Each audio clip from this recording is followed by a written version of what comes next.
กวางร้านกะนามูให้กินแน่ เอ้ยหาแต่แนวมาเฮ็ดได้หลังจากได้หมูมาแล้วเฮาก็นำหมูไปล้างทำความสะอาดแล้วก็มาหั่นๆเป็นเป็นตอนพอดีคำเนาะหั่นหมูแล้วเฮาก็มาซอยบักหุ่งเนาะคิดอยากตำบักหุ่งนี่เนาะกินกับผัดคะน้าหมูบ่ได้ตำบักหุ่งกินเองนี่ถือว่าดนอยู่เลยพี่น้องตั้งแต่มาอยู่ไทยอยู่สิซื้อกินเนาะมื้อนี้ลองมาตำกินเองเบิ่งพี่น้องนี่เฮาสิมาโชว์สกิลทานบักหุ่งเนาะพี่น้องระดับขั้นเทพนะ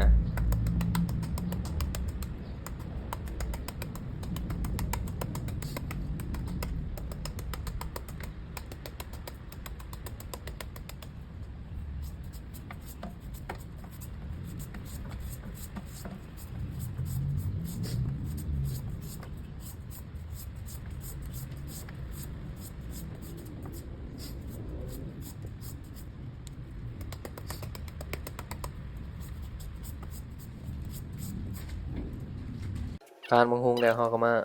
ซอยคะน้าเนาะเตรียมคะน้าไว้เพื่อสิมาผัดใส่หมูนั่นเองเนาะในเมื่อเราเตรียมของแล้วเราก็มา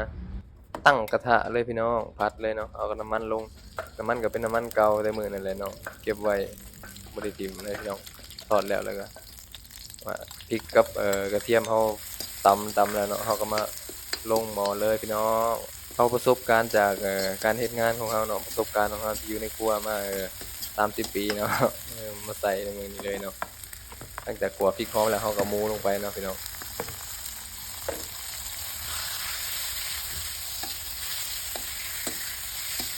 ขัวให้มันได้ที่เนาะพี่น้องหม้อก็เป็นหม้อไฟฟ้าเนาะมันแบบเร่งไฟบ่ได้คือเตาแก๊สเนาะพี่น้องบางกวางก็คิดอยากได้อยากได้แก๊สอยากได้เตาแก๊สมาใส่อยู่เนาะเตาแก๊สเฮ็ดเป็นแก๊สจิ๋วน้อยๆหั้นนะพี่น้องแบบเอาก็ซื้อกระทะมาใส่เอามาไว้เฮ็ดกับข้าวกินเองเพื่อประหยัดค่าใช้จ่ายลงไปอีกเนาะซึ่งสิบ่หลายแต่ก็บ่น้อยเนาะหลังจากผัดแล้วเราก็มาปรุงรสกันเลยพี่น้องน้ำตาลเนาะใส่หน่อยหนึงแล้วก็ชูรสเนาะชูรสมาได้ไหมชูรสมาแล้วใส่ลงไปเลยชูรสนะพี่น้องใส่หลายแซ่บหลายใส่น้อยก็บ่แซ่บเนาะแล้วก็รสดีเนาะกะเอาเลยพี่น้องเอ้ยการเฮ็ดอาหารกับข้าวเนาะบ่มีสูตรตายตัวอิหยังหรอกเนาะพี่น้องเฮาคิดว่าอิหยังมันแซ่บเฮาก็ใส่ลงไปเลยพี่น้องเฮาบ่ได้เฮ็ดขายเนาะเฮาเฮ็ดกินเองเฮา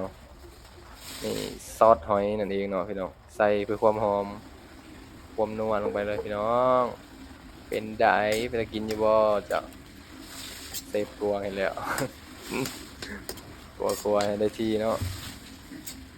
คั่วคั่วหมูให้มันสุกแล้วก็คะน้าเอาถ้าใส่ทีหลังเด้อพี่น้องเพราะว่าใส่ก่อนยันมันมันหิมันหยังว่ามันเหี่ยวบ่มันสิหดเบิดหั้นนะก็หยังพริกไทยใส่เนาะไผบ่มีก็บ่ใส่ก็ได้เด้อพริกไทยนี่บ่ได้สำคัญหยังดอกแต่ว่าใส่ให้มันหอมนั่นเองเนาะหลังจากเราคั่วหมูได้ที่แล้วเราก็มาเอาคะน้าลงไปเลยพี่น้องผัดใส่กันเลยบัดนี้คะน้านี่เป็นคะน้าอ่อนเด้อพี่น้องซื้อมาจากBig C เนาะหมูก็ซื้อมาจากBig Cคือกันคนๆเข้าไป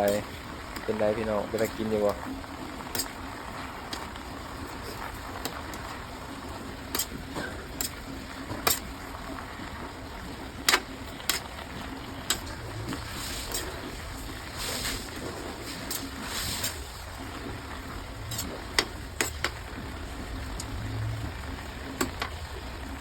หลังจากที่เราผัดคะน้าแล้วเขาก็มาตำบักหุ่งเลยพี่น้องก็ถ่ายบ่ทันเนาะตอนตำบ่ได้ถ่ายให้เบิ่งซ้ำพี่น้องพวกควงใส่พริกกับกระเทียมลงไปก่อนแล้วตำมันก่อนเลยเนาะแล้วก็เอ่อหมักนาวกับหมักเล่นใส่ไปแล้วเนาะเราก็มาเอาบักหุ่งกับปลาแดกใส่ลงไปเลยพี่น้องคลนให้เข้ากันหยวกจ้ะบ่พอว่ะใส่ปลาแดกลงไปอีกเนาะแล้วก็หยวกเลยพี่น้องปลาสักหน่อยหนึงเนาะเพื่อตัดรสชาตินั่นเองเนาะ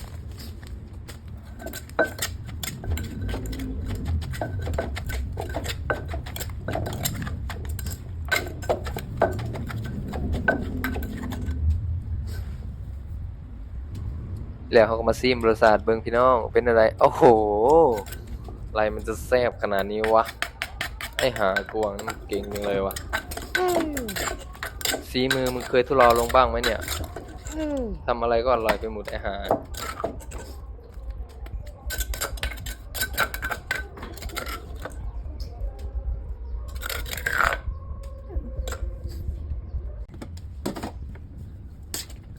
หลังจากตำบักหุ่งแล้วเขาก็มาตักคะน้าใส่ถ้วยเลยพี่น้องเตรียมเสิร์ฟเลยจ้าเป็นแนวใดหน้าตาบ่กินก็หูเลยนะว่าแซ่บนะพี่น้องเบิ่งหน้าตาก็หูแล้วแล้วเขาก็มาตักข้าวเลยพี่น้องข้าวก็หุงเองอีกบ่ต้องซื้อเขาพี่น้องเอ้ยซื้อเขาวมาไว้หุงกินเองอยู่ห้องเสร็จแล้ว มาเด้อกินข้าวนำกันเบิดซุผู้ซุคนเนาะคนใดที่เฮ็ดงานอยู่แขวงในจังหวัดใดก็ฝากคอมเมนต์บอกกันหน่อยเด้อสุขได้เล่าจะเท่ากินข้าวสีมือของตัวเอง